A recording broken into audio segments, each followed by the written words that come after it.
Francisco, usted fue una de las voces más importantes en un periodo de muchísima soledad en el mundo y de muchísimo miedo como fue la pandemia. También fue una de las voces más importantes en catalogarla, ¿no? Como las limitaciones de un mundo en crisis, en lo económico, en lo social, en lo político. Y en ese momento es una frase muy interesante que dice: nunca se sale de igual manera de una crisis. ¿Se sale igual o se sale peor? ¿Usted cómo cree que estamos saliendo, hacia dónde nos dirigimos? No me está gustando. En algunos sectores se ha crecido, pero en general no me gusta porque se vuelve selectiva. Fíjate, el solo hecho que África no tenga las vacunas o tenga una mínima dosis quiere decir que la salvación de la enfermedad también fue dosificada por otros intereses, ¿no? Indica algo que no funcionó. ¿Por qué digo esto? Que nunca se sale igual. Porque la crisis te cambia, necesariamente te cambia.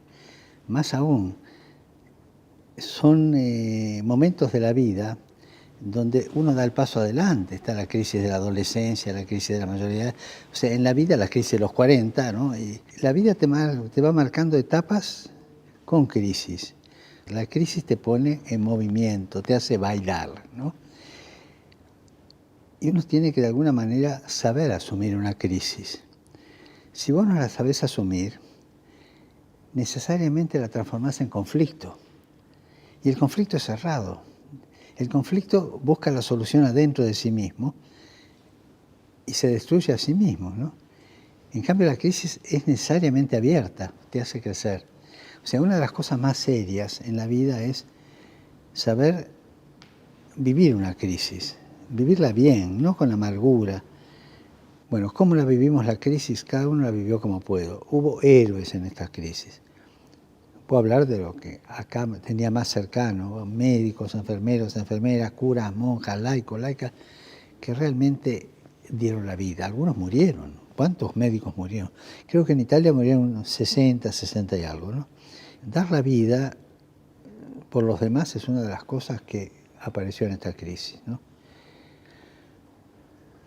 Los curas también se portaron bien, en general, la mayoría, ¿no? Porque estaban las iglesias cerradas, pero llamaban por teléfono a la gente, incluso curas jóvenes que iban a golpear puertas a los viejitos, ¿quién necesita al mercado? Y le hacían las compras, ¿no?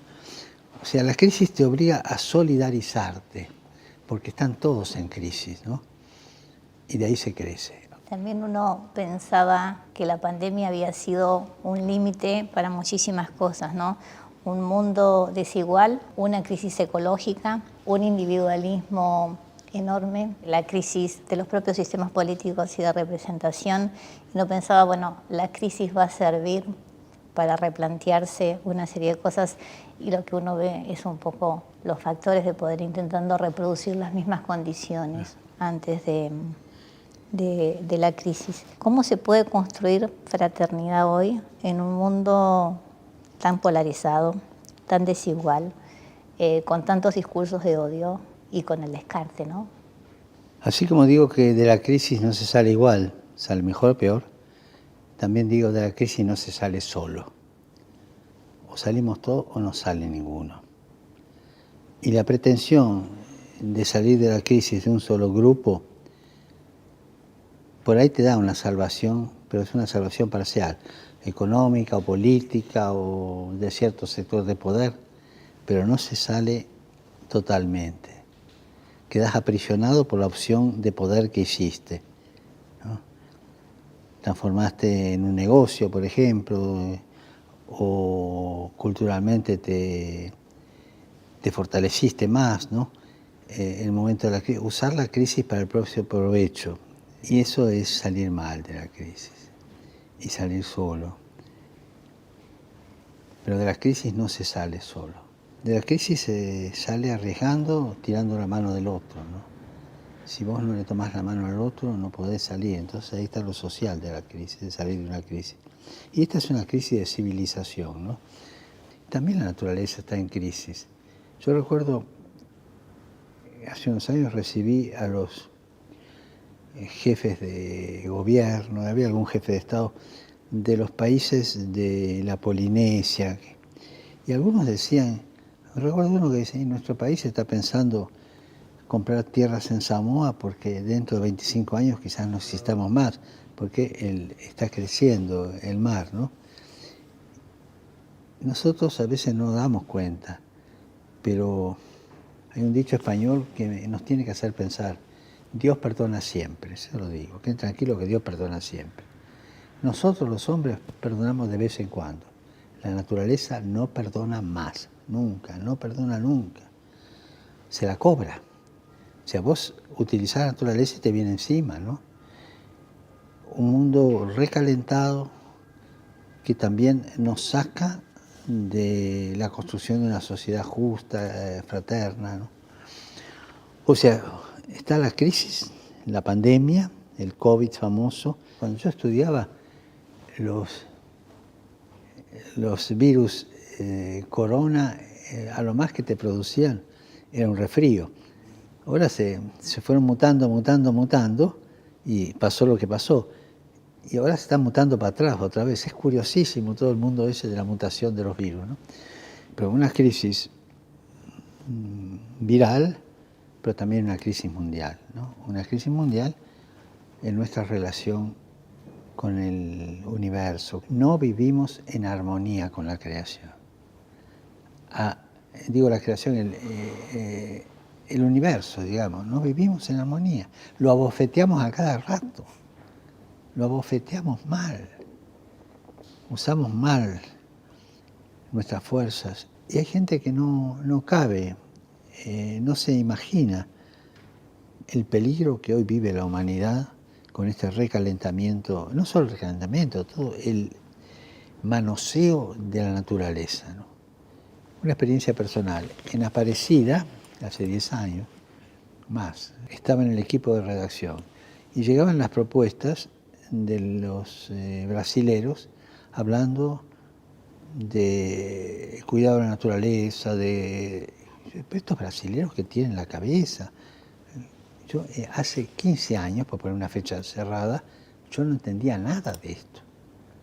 Y me fui despertando de a poco, de a poco, de a poco. Y ahí me vino la inquietud de escribir algo. Y cuando viajé a Estrasburgo, el presidente Hollande mandó a la ministra del Ambiente a recibirme al aeropuerto. Yo iba a hablar a la Unión Europea, que era Ségolène Royal en aquel tiempo. Y ella en un momento me dijo, ¿es verdad que usted está escribiendo algo sobre el ambiente? Y le digo, sí, por favor, publíquelo antes de la conferencia de París. Entonces ahí llegué, me volví a reunir con los científicos, me dieron un borrador, después con los teólogos, otro borrador, y así salió el Laudato Si. Pero era una exigencia de crear la conciencia de que estamos abofeteando a la naturaleza, y se la va a cobrar, se la está cobrando, ¿no? En Laudato Si, usted da un paso que muchas veces se hablaba solo de ecología separado de las condiciones de desarrollo y separado de las condiciones sociales. El desafío de la humanidad hoy, tal como se lo plantea, es sentar este desarrollo sobre nuevas bases. ¿Cuáles serían en términos económicos, en términos sociales, en términos políticos también? Hablando de una crisis de civilización y una tierra que además dice, no hay más. Está todo unido, es armónico, ¿no? Vos no podés pensar a la persona humana sin la naturaleza, y no podés pensar a la naturaleza sin la persona humana. O sea, aquel pasaje del Génesis, ¿no? Crezcan y se multipliquen y dominen la tierra. Dominar en el lenguaje es, entren en armonía con la tierra para hacerla fructificar, ¿no? Nosotros tenemos esa vocación. Los hombres y las mujeres tenemos esa vocación de entrar en armonía con la tierra para hacerla crecer, cuidar la casa común. Hay una expresión de los aborígenes del Amazonas que me encanta, ¿no? El vivir bien. Ellos tienen esa filosofía del vivir bien, que no es el pasarla bien nuestro porteño, ni la dolce vita italiana, no. Es vivir en armonía con la naturaleza. Y los aborígenes en general de la Amazonia tienen eso, ¿no? Y tienen toda una filosofía, una poesía Bueno, acá hace falta una opción interior de las personas, de las civilizaciones y de los países, ¿eh? Una conversión, diríamos así. Cuando a mí me decían, Laudato Si es una linda encíclica ambiental, digo, no, es una encíclica social, porque no podemos separar la sociedad, lo social, con lo ambiental. La vida de los hombres y las mujeres se desarrolla dentro de un ambiente ambiental. Me viene un dicho español, el que escupe al cielo en la cara se le cae, ¿no? Si vos escupís para arriba, bueno, el maltrato de la naturaleza es un poco esto, ¿no? Claro. Se revierte sobre nosotros, se revierte. La naturaleza se la cobra, vuelvo a repetir, no perdona nunca. Pero no porque sea vengativa, sino que ponemos nosotros en marcha procesos de degeneración que ya no están en armonía con nuestro ser, ¿no? Hace unos años yo quedé helado cuando vi la foto de un barco grande que venía de un puerto, creo, de Ucrania o de Rusia, pasar el Polo Norte por primera vez. El Polo Norte navegable, ¿qué quiere decir? Que los hielos se están destruyendo, que los hielos se están disolviendo. ¿Y qué quiere decir? Calentamiento. ¿Qué quiere decir? Fin del universo. Cuando vos ves esas cosas, tenemos que frenarnos. Y son los jóvenes los que más perciben esto. Nosotros los grandes estamos mal acostumbrados, y bueno, no es para tanto, o simplemente no entendemos. Usted hablaba de los jóvenes, y es cierto que los jóvenes hoy parecen tener mayor conciencia ecológica. Sin embargo, a veces uno tiene la sensación que hay conciencias segmentadas, ¿no? Al mismo tiempo que se preocupan por el medio ambiente. En las elecciones de Francia, la abstención de los jóvenes fue enorme y uno lo ve en casi todos los procesos políticos. ¿Qué le diría a los jóvenes en esta reconstrucción de la esperanza y sobre todo de instituciones o acciones mucho más colectivas para poder pelear, digamos, por un mundo nuevo que también incluye ecológicamente una concepción nueva? Ahí tocaste un punto difícil. Un punto bien difícil, que es el descompromiso político de los jóvenes, ¿no? Los jóvenes, ¿por qué no se comprometen en política? ¿Por qué no se la juegan ahí? Y en parte porque están como desanimados. Han visto, no digo todos, por Dios, pero situaciones de arreglos mafiosos, de corrupción, ¿no es cierto? Y cuando un país, los jóvenes de un país ven que se juega, como dicen, se vende hasta la madre, con tal de hacer un negocio, entonces la cultura política baja. Y los jóvenes en ese aspecto no quieren meterse en política, ¿no? Y sin embargo tienen que meterse en política, los necesitamos, porque son ellos los que tienen que plantear a las políticas universales la salvación. ¿Y por qué la salvación? Porque si no cambiamos de actitud con el ambiente, ¿no?, nos vamos todos al pozo. En diciembre tuvimos acá un encuentro muy serio de varios días, científico, teológico, sobre esta situación ambiental. Y el jefe de la Academia de Ciencias, o sea, en Italia es de muy alto valor, dijo, si esto no cambia, mi nieta, que nació ayer, va a tener que vivir dentro de 30 años en un mundo inhabitable. Porque esto va con progresión geométrica, ¿eh? Entonces, a los jóvenes les digo, por favor, no solo la protesta, que está bien, también busquen la manera de hacerse cargo ustedes de los procesos y ayudar a sobrevivir, ¿no? Y parte de esta frustración de los jóvenes también tiene que ver con los discursos del odio o con las opciones políticas más extremas. El proceso de un país, el proceso de desarrollo social, económico, político, necesita de continua revaloración y de continuo choque con los otros. El mundo político es ese choque de ideas, ese choque de posiciones que nos purifica y nos hace ir juntos adelante. Por eso los jóvenes tienen que meterse en política, los jóvenes tienen que aprender esta ciencia de la política, de la convivencia, pero también de la lucha política que nos purifica de egoísmos y siempre nos lleva adelante las instituciones del país, ¿no?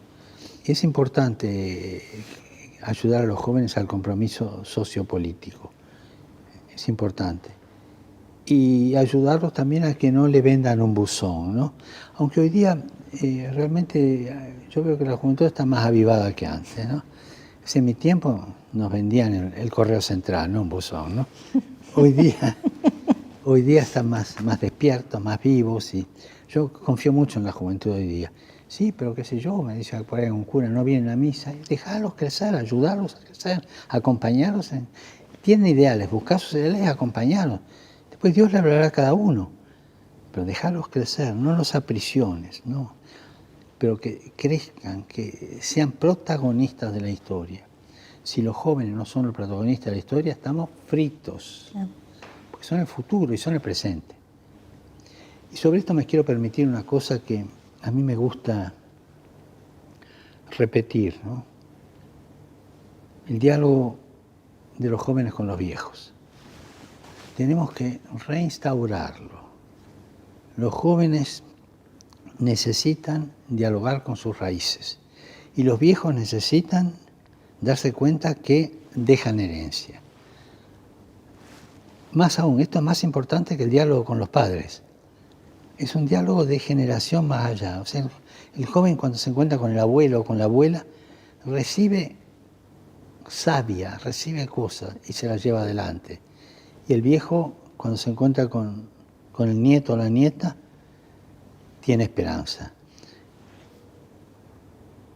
No se puede vivir sin el recurso a las raíces. Bernardes tiene una cosa muy linda, un verso, no sé de qué poema. Todo lo que el árbol tiene de florido le viene de aquello que tiene soterrado. No dice, las flores vienen de allá abajo, no, las flores están arriba, pero le viene. Ese diálogo de arriba a abajo, de tomar de las raíces y llevar adelante, es el verdadero sentido de la tradición. Me impresionó mucho una frase de Gustav Mahler, músico, artista, dice, la tradición es la garantía del futuro, no una pieza de museo. Y a veces pensamos en la tradición como algo que no va. No, es aquello que te da vida, siempre y cuando lo hagas crecer. En cambio, lo que está muy de moda como trampa no es este movimiento bueno de abajo para arriba para crecer, sino en italiano yo lo llamo el indietrismo, o sea, el ir hacia atrás, ¿no? Y eso sí es un conservadorismo malsano, venenoso, porque siempre se hizo así. Yo no me juego por un paso adelante. Si me equivoco, no. Si vos tomás la línea de la sana tradición, vas a ir adelante. No, yo me voy, siempre he sido así. Y entonces tenés jóvenes con coraza, jóvenes que en esta civilización parecen almidonados. Quizás esto necesita más explicación, pero voy otra vez a lo esencial. Diálogo de jóvenes con los viejos, porque de ahí se toma el verdadero sentido de la tradición, no el tradicionalismo, no, la tradición que te hace crecer, pero que es la garantía del futuro. Usted habla justamente de tres males de época que tienen que ver un poco con lo que está describiendo, que son el narcisismo, el desánimo y el pesimismo. ¿Qué perspectiva de futuro usted ve que puede generar para construir esta esperanza en los jóvenes y también en los no tan jóvenes? Mira, esas tres cosas que vos nombraste, narcisismo, pesimismo y el desánimo, entran dentro de lo que se llama la psicología del espejo, ¿no? Es decir, bueno, el narciso es claro que miraba al espejo, pero es ese mirarse así, no es mirar adelante, sino mirarse así. Ese volverse sobre sí mismo y estar continuamente lambiendo la propia llaga, por decir algo. Es siempre este movimiento. Cuando lo que te hace crecer es la otra filosofía, la de la alteridad. Filosofía de vida de la alteridad, del confronto, ¿no es cierto? Que cuando no hay confrontación en la vida no se crece, ¿no? Entonces es importante ver esto y tenerlo en cuenta. Estas tres cosas que decís son lo del espejo, o sea, yo vivo para mirarme a mí mismo. Y lo de la lamentación, yo recuerdo una vez una monja que vivía lamentándose, ¿no? Y en el convento la llamaban Sor Lamentela. Y bueno, yo me encuentro, hay gente que se lamenta continuamente de los males de la época. Hay una cosa que ayuda mucho contra este narcisismo, desánimo y pesimismo, que es el sentido del humor. Bueno, es lo que más humaniza. Hay una oración muy linda de Santo Tomás Moro. Yo la rezo hace más de 40 años, todos los días, ¿no? Que empieza pidiendo: dame, Señor, una buena digestión y también algo que digerir. Dame el sentido del humor, que sepa apreciar un chiste, que el sentido del humor es también reírse de sí mismo. Fundamental. Y el sentido del humor relativiza tanto y hace tanto bien, ¿no? Eso va contra ese espíritu de pesimismo, de lamentela, ¿no es cierto? Es Narciso, ¿no? Volver sobre el espejo, ¿no? El narcisismo típico. Usted ya hablaba, desde 2014, que el mundo estaba entrando en una tercera guerra mundial a partir de la sumatoria de distintos conflictos, y hoy la realidad parece confirmar sus pronósticos. Usted habla mucho del diálogo, habla mucho de la escucha, y sobre todo de la escucha no entre iguales, sino entre diferentes. Bueno, lo de la guerra, ¿no? La expresión que usé aquella vez es guerra mundial a pedacitos, ¿no? Es siempre. Pero a esto de Ucrania nosotros vivimos cerca, porque por eso nos alarmamos. Pero pensamos Ruanda hace 25 años. Pensemos Myanmar hoy mismo, Myanmar, ¿no? O sea, esto que vive acá está sucediendo en otros lados de hace tiempo ya, ¿no? Siria hace 10 años que es un calvario, ¿no es cierto? Entonces, Líbano, con las luchas internas, ¿no? Entonces, esto que vemos ahora como la guerra, porque nos toca de cerca, porque una guerra, lamentablemente, es la crueldad al día, ¿no? En la guerra no se baila el minué, no, eso no. En la guerra se mata. Y hay toda una estructura que te favorece esto, la venta de armas. Una vez alguien me dijo, una persona que sabe de estadística, si por un año no se fabricaran armas, no habría hambre en el mundo, ¿no? Creo que llegó el momento de repensar el concepto de guerra justa.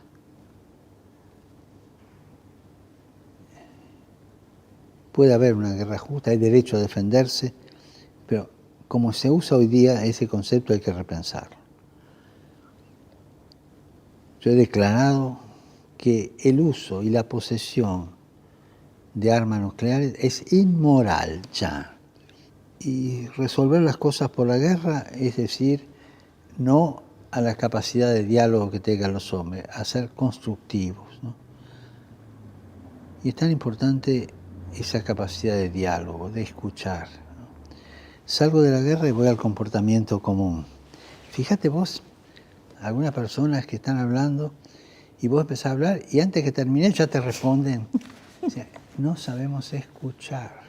No le permitimos al otro que diga todo lo suyo. Escuchar lo que dice, recibir, no. Le declaramos la guerra antes, es decir, le cortamos el diálogo. Y la guerra es esencialmente una falta de diálogo, ¿no?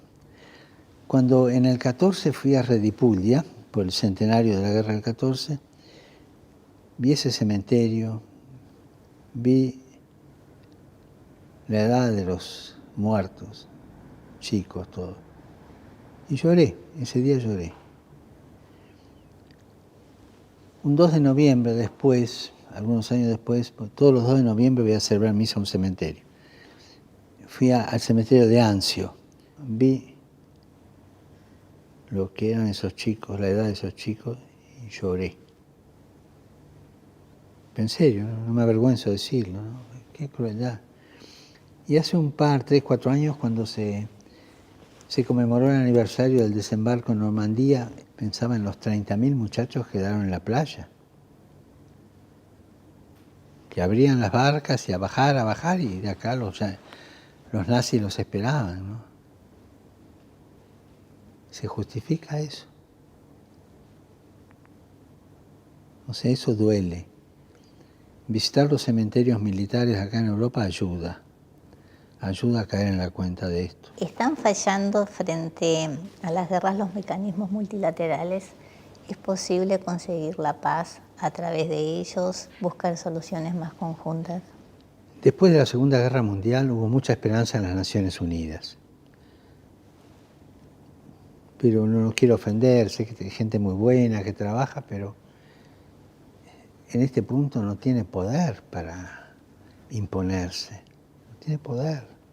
Ayuda, sí, mandando, pienso en Chipre, por ejemplo, que están tropas argentinas allí para evitar guerras, eso lo hacen bien. Pero para parar una guerra, para resolver una situación de conflicto como la que estamos viviendo ahora en Europa, aquí, que está más cercana a nosotros, o las que se vivieron en otros lugares del mundo, no tiene poder. Y no, esto sin ofender, es que la Constitución que tiene no le da poder. ¿Hoy han cambiado los poderes en este mundo? ¿Han cambiado el peso de las instituciones? Esto es una pregunta que no quiero universalizar mucho. La quiero decir así: hay instituciones beneméritas que están en crisis o están en conflicto, peor. Las que están en crisis me dan esperanza de progresar. Las que están en conflicto se involucran en resolver asuntos internos, ¿no? Y hace falta una valentía y creatividad. Hace falta eso. Sin esas dos cosas no vamos a tener instituciones internacionales que puedan ayudarnos a superar estos conflictos graves. Estas situaciones de muerte, ¿no? Que son de muerte, ¿no? Cuando usted asumió con una determinada iglesia y supongo que soñó y proyectó los cambios. Ya el año que viene van a ser 10 años, ¿no? Las fechas como de balance. ¿Cuáles son estos cambios más logrados y cuánto es lo que falta? Las cosas que yo hice no me las inventé, ni las soñé después de una noche de indigestión, no. Recogí todo lo que los cardenales dijimos en las reuniones pre-conclave que tenía que hacer el próximo Papa. Todos éramos conscientes de que el próximo Papa estaba ahí, que no sabíamos quién iba a ser. Entonces dijimos las cosas que había que cambiar, los puntos que había que tocar. Lo que yo puse en marcha fue eso que se pidió. O sea, original mío no creo que haya habido nada, sino que es poner en marcha lo que se pidió entre todos. Por ejemplo, la parte de reforma de la curia terminó con la nueva Constitución Apostólica, Predicate Evangelium, ¿no? Que después de 9 años, 8 años y medio de trabajo y consulta, se logró poner lo que pidieron los cardenales, que ya se iba poniendo en práctica, porque los cambios se iban haciendo, ¿no es cierto? Y hoy día hay una experiencia desde el tipo de vista misionero, es decir, Predicate Evangelium, es decir, sean misioneros, prediquen la palabra de Dios. O sea que lo esencial es salir. Curioso, en esas reuniones hubo un cardenal que dijo, en el texto del Apocalipsis que tomó aquello de Jesús, dice, estoy a la puerta y llamo. Era para entrar. Si alguno me abre, entraré, qué yo. Él dijo, Jesús sigue golpeando, pero para que lo dejemos salir, porque lo tenemos aprisionado. Y eso es lo que pidió esa reunión de cardenales. Y cuando fui elegido yo puse en marcha eso. Enseguida, a los pocos meses se hicieron consultas continuamente, se fue un primer texto, después se consultó un segundo texto, hasta que salió la nueva Constitución. Y mientras tanto se iban haciendo los cambios, ¿no? O sea, no son ideas mías, eso que quede claro. Son ideas de todo el colegio cardenalicio que pidió eso. Más allá de su humildad, ¿hay una impronta suya? ¿Hay una impronta de la Iglesia latinoamericana? Eso sí. ¿En qué cambió esta perspectiva? ¿En qué posibilitó esta perspectiva? Es decir, la Iglesia latinoamericana tiene una historia de cercanía al pueblo muy grande, ¿no? Si tomamos las conferencias episcopales, ¿no? Primera, bueno, Medellín, después Puebla, después Santo Domingo, después Aparecida, siempre fue en diálogo con el pueblo de Dios. Fue muy cercana al pueblo de Dios la iglesia latinoamericana, ¿no? Y eso ayudó mucho, ¿no? Es una iglesia popular en el sentido real de la palabra, es una iglesia del pueblo de Dios, que se desnaturalizaba cuando el pueblo no podía expresarse y terminaba siendo una iglesia de capataces de estancia con los agentes pastorales que mandaban, ¿no? Cuando el pueblo se fue expresando cada vez más en lo religioso, terminó siendo protagonista de su historia. Y eso en la iglesia latinoamericana se dio bastante. Hay un filósofo argentino, Rudolf Kusch, que es el que mejor captó lo que es un pueblo. Y tiene sus libros sobre la filosofía de un pueblo. Y esto creo que es lo que vivió en parte la iglesia latinoamericana, aunque tuvo conatos de ideologización, ¿no? Por ejemplo, el instrumento de análisis marxista de la realidad para la teología de la liberación fue una instrumentalización ideológica a este camino de liberación, digamos así, de la iglesia popular en el sentido del pueblo latinoamericano, ¿no? Pero una cosa son los pueblos y otra cosa son los populismos. Acá en Europa continuamente lo tengo que expresar. Acá tienen una experiencia de populismo muy triste, ¿no? Hay un libro que salió ahora, Síndrome, en 1933, que muestra cómo se fue gestando el populismo de Hitler, ¿no? Entonces, a mí me gusta decir, no confundamos populismo con popularismo. Popularismo es cuando el pueblo lleva adelante sus cosas y en diálogo y es soberano, ¿no es cierto?, la soberanía del pueblo. El populismo es una ideología que se mete a reagrupar el pueblo en una dirección, ¿no? Y acá cuando le hablas de fascismo, de nazismo, entiendes lo que es un populismo en ese aspecto, ¿no? La iglesia latinoamericana tuvo, evidentemente, y tiene aspectos de sujeción ideológica en algunos casos. Los ha habido y los seguirá habiendo porque esa es una limitación humana. Pero es una iglesia que pudo expresar y puede expresar cada vez mejor su piedad popular, por ejemplo, ¿no? Su religiosidad popular, su misma organización popular, ¿no? Cuando vos encontrás que a las patronales del Milagro de Salta te bajan los misas chicos desde 3.000 metros y todo para venir acá, hay ahí una entidad religiosa que no es superstición, porque se sienten identificados con eso. La iglesia latinoamericana ha crecido mucho en esto. Y también es una iglesia que supo cultivar las periferias, ¿no? Porque la verdadera realidad se ve desde la periferia, ¿no? A mí me llamó la atención una conferencia que escuché de una filósofa, murió ya, Amelia Podetti. La frase era esta: Europa vio el universo cuando Magallanes llegó al sur. O sea, desde la periferia más grande se entendió a sí misma. O sea, la periferia nos hace entender el centro, ¿no?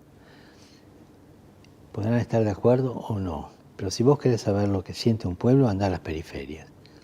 Las periferias existenciales, no solo las sociales, las existenciales. O sea, andá a los viejos jubilados, son periferias, andá a los chicos, que de alguna manera te reflejan, andá a los barrios, anda a las fábricas, anda donde se juega el día a día, ¿no? Y ahí se muestra un pueblo, anda a la universidad, pero ¿dónde están los pueblos, ¿no? Las periferias, ¿no? A los lugares donde el pueblo se puede expresar con mayor libertad. Y para mí esto es clave. Una política desde el pueblo, que no es populismo, es respetar los valores del pueblo, respetar el ritmo del pueblo, respetar la riqueza de un pueblo. Y ahí es donde usted ve, desde la periferia, la fuerza transformadora. Tal cual. ¿no? Y estaba pensando cuando usted hablaba de la iglesia latinoamericana, y Latinoamérica a partir de los últimos años empieza a mostrar también una salida distinta, digamos, una salida no neoliberal, sino justamente la construcción de un proyecto de sociedad mucho más inclusivo, ¿no? ¿Cómo ve a Latinoamérica como región? Latinoamérica todavía está en ese camino lento de lucha del sueño de San Martín y Bolívar, ¿no? Que es el sueño de la unidad latinoamericana, con los valores latinoamericanos. Y por supuesto, siempre fue víctima y será víctima hasta que no se termine de liberar de imperialismos explotadores, ¿no? Eso todos los países lo tienen, ¿no? No quiero mencionar porque son tan obvios que todo el mundo los ve, ¿no? Y el sueño de San Martín y Bolívar es una profecía, ¿eh? Ese encuentro de todo el pueblo latinoamericano, más allá de la ideología, con la soberanía de los pueblos, ¿no? Y esto es lo que hay que trabajar para lograr la unidad latinoamericana en este sentido, donde cada pueblo se sienta sí mismo con identidad y a la vez necesitado de la identidad del otro, ¿no? Y no es fácil. Ahí hay 4 principios políticos que a mí me ayudan, no solo para esto, sino incluso para resolver cosas de iglesia. 4 principios que son filosóficos o políticos o sociales, lo que vos quieras. Los voy a mencionar. La realidad es superior a la idea. O sea, cuando te vas por los idealismos, perdiste la realidad, tocar la realidad. El todo es superior a la parte.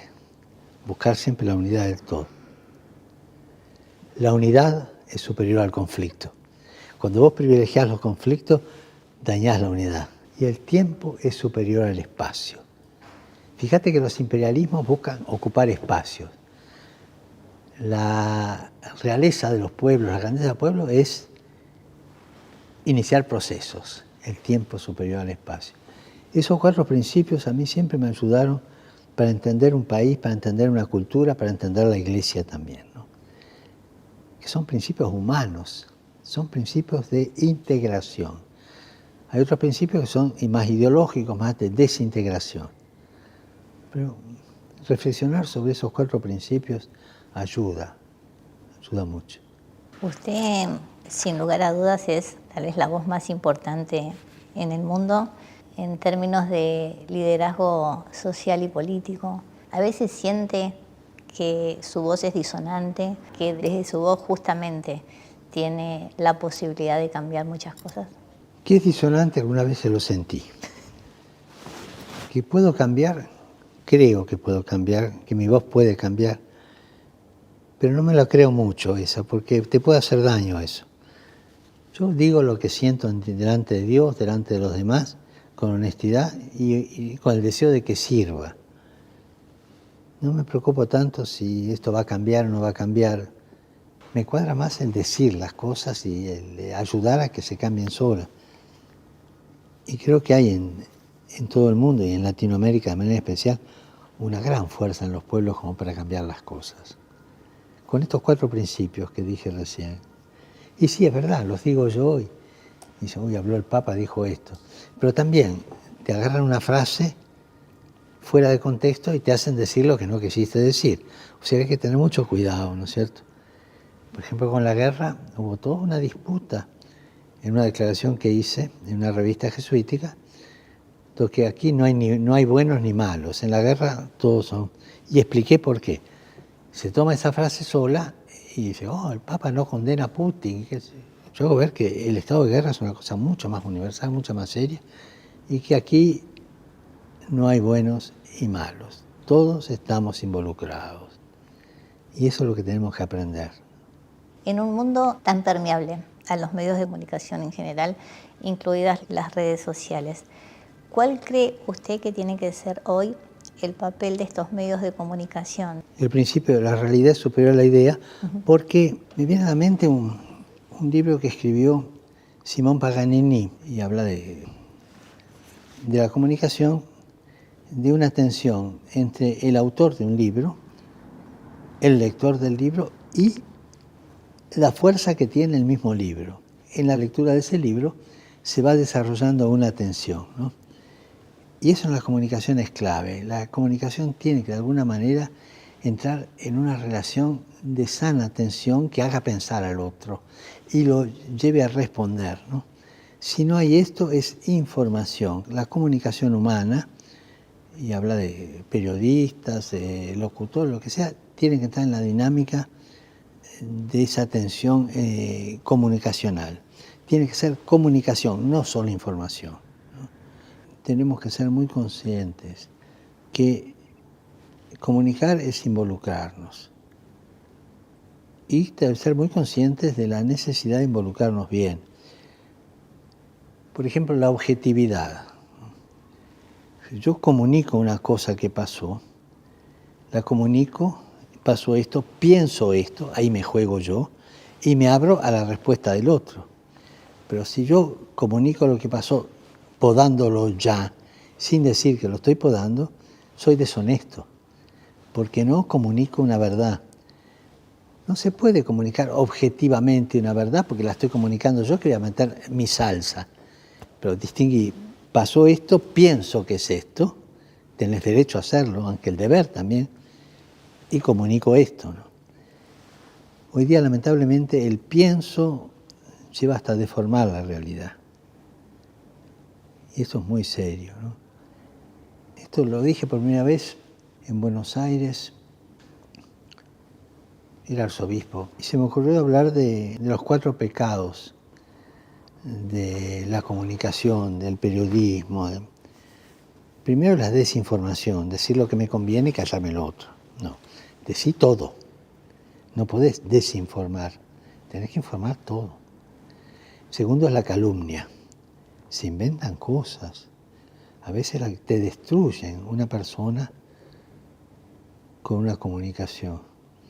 Tercero es la difamación, que no es calumnia, pero quizá una persona que en otra época la pensó de esta manera, después su pensamiento cambió y qué sé yo, traerle lo que ya cambió. Es como si a vos, adulto, te trajeran los pañales sucios de cuando eras chiquito, ¿no? Es decir, era chico, era así, pensaba así, cambió, ahora es así, no difamar. Y el 4 pecado es la coprofilia. Es decir, es el amor a la caca, el amor a la porquería, ¿no? O sea, buscar ensuciar, ¿no? Buscar el escándalo por el escándalo, ¿no? Me acuerdo que el cardenal Quarrachino decía, yo ese diario no lo leo, porque hago así y brota sangre, ¿no? Es decir, solamente escándalos y escándalos, ¿no? Es el amor a lo sucio, a lo feo, ¿no? Creo que un medio de comunicación tiene que estar atento a no caer en la desinformación, ni en la calumnia, ni en la difamación, ni en la coprofilia, ¿no? Sino el valor de un medio de comunicación es expresar la verdad, la expreso la verdad, pero soy yo el que la expreso y ahí le meto mi salsa, pero que quede claro lo que es mi salsa y lo que es el objetivo y la transmito, ¿no? A veces en esa transmisión se pierde un poco la honestidad, ¿no? Y entonces del boca a boca de la transmisión terminás que el primer paso es Caperucita escapándose del lobo porque lo quiere comer. Y terminás, después de la comunicación, en un banquete donde la abuela y Caperucita están comiéndose al lobo, ¿no? Es decir, te cambia totalmente la realidad. O sea, hay que tener cuidado que la comunicación no cambie la esencia de una realidad, ¿no? La comunicación es algo sagrado. Es quizás de las cosas más lindas que tenga la persona humana, comunicarse. Es divino. Saber comunicarse con honestidad es demasiado moral la palabra, con autenticidad, ¿no? Sin agregar cosas de mi cosecha, sin decirlo. ¿Cómo pasó esto? Yo pienso que debe ser esto, o interpreto de esto, pero que quede claro que sos vos. Hoy día los medios de comunicación tienen una gran responsabilidad didáctica, enseñar honestidad a la gente, enseñar a comunicarse con el ejemplo, ¿no? Enseñar a la convivencia. Pero si vos tenés medio de comunicación que da la impresión que tiene una metralla en mano para destruir a la gente con la selección de la verdad o con la calumnia o con la difamación o con ensuciarlo, Entonces eso nunca hace crecer a un pueblo. Pido mucho que los medios de comunicación tengan esa sana objetividad, ¿no? Que no quiere decir que sea agua destilada, no. El hecho es este, yo pienso así y salís al ruedo, pero que quede claro tu diferencia de lo que pensás, ¿no? Y eso es muy noble, muy noble. Pero si vos hablás con el programa que te impone tal movimiento político, tal partido y qué sé yo, sin decir que es eso es innoble, no es de bien nacido, ¿no? El comunicador, para ser buen comunicador, tiene que ser un bien nacido. Esto que usted llama la globalización de la indiferencia, ¿no? Usted lo utiliza en otros conceptos, pero también tiene que ver con qué tipo de agendas o qué tipo de invisibilidades o visibilidades ponen los medios, ¿no? Sí, cuando yo pienso algunas veces en algún medio que lamentablemente no cumple bien su misión, hay una frase que me viene mucho a mí cuando veo estas cosas de nuestra cultura en general, la cultura mundial actual, ¿no? Que dañan a la misma sociedad, ¿no? No solo los medios, sino decisiones que se toman a veces de un lado para otro. Hay una frase de nuestra filosofía que parece pesimista, pero es la verdad, ¿no? Dale que va, que todo es igual, que allá en el horno se vamos a encontrar. Es decir, dale que va, que todo es igual. No interesa qué es la verdad, qué no es la verdad. No interesa que esta persona gane o pierda. Todo es igual, dale que va, ¿no? Cuando se da esa filosofía en los medios de comunicación es desastroso porque crea una cultura de la indiferencia, del conformismo, del relativismo que nos daña a todos, ¿no? Muchas veces se le asigna a la tecnología como una vida propia, ¿no? Como responsable de parte de los males. ¿Cómo en este mundo con tanta tecnología se puede recuperar el humanismo? Mirá, un lugar donde la tecnología se usa al milímetro es en los quirófanos.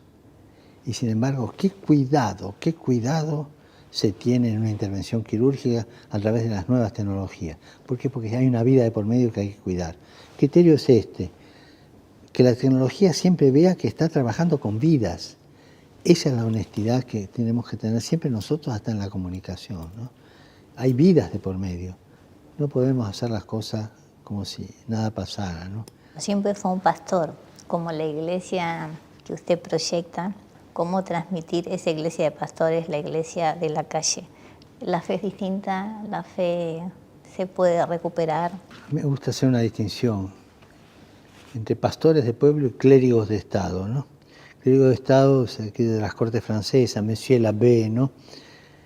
Y a veces los curas tenemos la tentación de noviar demasiado con los poderes y qué sé yo, y ese no es el camino. El camino es pastoreo, estar en medio de tu pueblo, delante de tu pueblo y detrás de tu pueblo. En medio para olerlo bien, para conocerlo bien, porque vos te sacaron de ahí. Delante de tu pueblo para a veces marcar el ritmo y detrás de tu pueblo para ayudar a los rezagados y para dejar que camine solo para ver para dónde tira, porque las ovejas a veces tienen una intuición de saber dónde está el pasto, ¿no? O sea, el pastor es eso. Un pastor que esté solo delante del pueblo no va.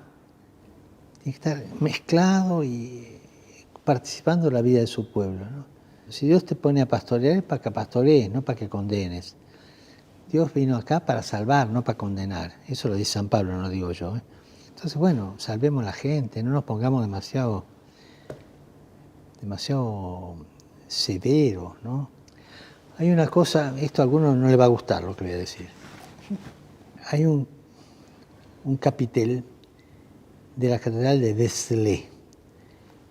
Creo que Vézelay es, no me acuerdo si es 900 o 1100, ¿no? Vos sabés que en aquella época, en el medieval, la catequesis se hacía con las esculturas, ¿no? Con los capiteles, la gente veía y aprendía, ¿no? Y un capitel de Vézelay que me tocó mucho, que es Judas ahorcado y el diablo tirándolo para abajo. Y del otro lado está el buen pastor que lo agarra y se lo lleva con una sonrisa irónica. con eso le está enseñando al pueblo que Dios es más grande que tu pecado, que Dios es más grande que tu traición, que no te desesperes por las macanas que hiciste, que siempre hay alguien que te va a llevar sobre los hombros. Es la mejor catequesis sobre la persona de Dios, la misericordia de Dios. Que la misericordia de Dios no es un regalo que te da, es Él mismo, no puede ser de otra manera. Cuando presentamos ese Dios severo, más que todo el castigo que va, nuestro Dios, el Dios de la misericordia, el Dios de la paciencia, ese es nuestro Dios, no el que desfiguramos nosotros a veces los curas. Si escuchamos ese Dios y si escuchamos a los otros, si escuchamos la diversidad, por ejemplo, el pueblo, podemos construir un discurso distinto al discurso hegemónico. Ah, sí, por supuesto. La hegemonía nunca es saludable, nunca, nunca, nunca. Quisiera hablar de una cosa. En nuestra vida litúrgica, en el Evangelio está la huida a Egipto, ¿no? Que Jesús tiene que escaparse, su padre y su madre, porque Herodes lo quiere matar. Los Reyes Magos, toda esa historia. Entonces la huida a Egipto tantas veces la pensamos como si van en carroza, van tranquilos, van en un burrito, ¿no? Un pintor piamontés acá, hace 2 años, pensó en el drama de un papá siriano escapando con su hijo. Y dijo, ese es San José con el niño. Lo que sufre ese hombre es lo que sufrió San José en esa época. Y es ese cuadro que está ahí, que me lo regaló. El drama de la huida a Egipto es el drama de un papá siriano que escapa con su hijo. ¿Cómo se ve usted como papa? ¿Cómo ve a Bergoglio? ¿Y cómo Bergoglio vería al papa? Bueno, Bergoglio nunca se imaginó que iba a terminar aquí. Nunca. Además, yo vine con la valijita, con lo opuesto y un poquito más, digamos, ¿no? Más aún, dejé preparados los sermones para el Domingo de Ramos, porque pensé, ningún papa va a asumir el Domingo de Ramos, así que yo el sábado viajo ya para... O sea, nunca me imaginé que iba a estar acá, ¿no? Y cuando veo al Bergoglio de allá, un poco toda la historia, las fotografías que hablan, ¿no es cierto? La historia de una vida que caminó con muchos dones de Dios, muchos regalos de Dios y muchas fallas de mi parte, muchas posturas no tan universales, que bueno, uno va aprendiendo en la vida a ser universal, a ser caritativo, a ser menos malo, ¿no? Que yo creo que todas las personas son buenas, ¿no? Pero, o sea, veo a un camino, a un hombre que caminó, que tomó una senda y con altos y bajos, tantos amigos lo ayudaron a seguir caminándola. Yo no, mi vida no la caminé nunca solo. Siempre hubo en mi vida hombres y mujeres, empezando por mis padres, mis hermanos, uno está vivo todavía, que me han acompañado en eso. O sea, no me imagino una persona solitaria, porque no lo soy, ¿no? Sino más bien una persona que caminó su vida, que estudió, que trabajó, que se metió a cura, que hizo lo que pudo. No sé, no se me ocurre pensarme de otra manera, ¿no? ¿Y cómo miraría Bergoglio al papa? No sé cómo lo miraría. Yo creo que en el fondo diría, pobre tipo, la que te tocó. No sé, pero no es tanto trágico ser papa, uno puede ser un buen pastor. Tal vez lo miraría como lo miramos todos, lo descubriría. Sí, puede ser. Pero no se me ocurrió hacer la pregunta, meterme allá, no se me ocurrió. La voy a pensar. ¿Y usted siente que cambió mucho siendo papa? Me dicen que cosas que estaban en germen en mi personalidad afloraron, en ese sentido, ¿no? Que me volví más misericordioso. Es una cosa que gané en misericordia, ¿no? Yo, en mi vida tuve periodos rígidos que exigía demasiado, ¿no? Y después me di cuenta que por ese camino no se va, ¿no? Que hay que saber conducir esa paternidad que tiene Dios. Hay una canción napolitana muy hermosa sobre el Padre, ¿no? Y dice, el Padre sabe, o sea, lo que te pasa a vos, sabe pero se hace el que no sabe. Ese saber esperar a los demás propio de un padre, ¿no? Sabe lo que te está pasando, pero se las arregla para que vos solo vayas adelante y él te está esperando como si nada sucediera, ¿no? Es un poco lo que hoy criticaría de aquel Bergoglio, que en algunas etapas, no siempre. Como obispo creo que fui un poco más benévolo, pero en la etapa de jesuita y todo fui a veces muy de bajar la caña demasiado, ¿no? La vida es muy linda con el estilo de Dios, de saber esperar siempre, ¿no? Siempre esperar al otro, ¿no? Darle tiempo, saber, pero hacerte tonto como que no sabes y dejarlo madurar. Es una de las sabidurías más lindas que nos da la vida, ¿no? Se lo ve muy bien, Francisco. Tenemos Papa y Francisco para rato. Que lo diga el de arriba. Yo no voy a hacer apuestas porque siempre las he perdido en la vida. Gracias. A usted.